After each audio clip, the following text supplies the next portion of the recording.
കുട്ടികളിലേക്ക് വന്നാൽ ഒരു ഉദാഹരണം പറയാം. കുട്ടികൾക്ക് ഫോൺ കൊടുക്കുമ്പോൾ അവർക്ക് ഭക്ഷണം കൊടുക്കാൻ ഇന്നത്തെ അച്ഛനമ്മമാർക്ക് എളുപ്പമായിരിക്കും. കാരണം അവരത് നോക്കിയിരുന്നോളും.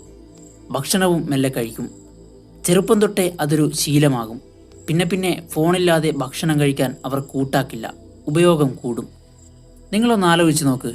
ഒരു പിഞ്ചു കുഞ്ഞ് അതിൻ്റെ ബാല്യകാലത്തിൻ്റെ പ്രധാന ഭാഗം ശരീരത്തിൻ്റെ വളർച്ച കളഞ്ഞ് കണ്ണിൻ്റെ ശേഷി നഷ്ടപ്പെടുത്തി ജീവിക്കാൻ ഇടവരുന്നത്. അവരെ പറഞ്ഞിട്ട് കാര്യമില്ല. അവരെ തിരുത്തേണ്ടത് അച്ഛനമ്മമാരാണ്. അവരത് ഉപയോഗിക്കുന്നത് നിങ്ങൾ കൊടുക്കുന്നത് കൊണ്ട് മാത്രമാണ്. അവരുടെ പിഞ്ചു മനസ്സിന് അതൊരു ശീലമായി. അതുകൊണ്ടവർ വാശി പിടിക്കും, വെപ്രാളപ്പെടും.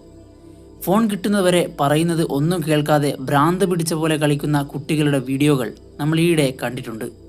ഇതിൻ്റെയെല്ലാം ഉത്തരവാദി പേരൻസ് മാത്രമാണ്. മറ്റൊരു കാര്യം, ഇൻ്റർനെറ്റ് ബ്രൗസ് ചെയ്യുമ്പോഴോ അമിതമായി വെബ് സീരീസ് കാണുമ്പോഴോ വീഡിയോ ഗെയിമുകൾ കളിക്കുമ്പോഴോ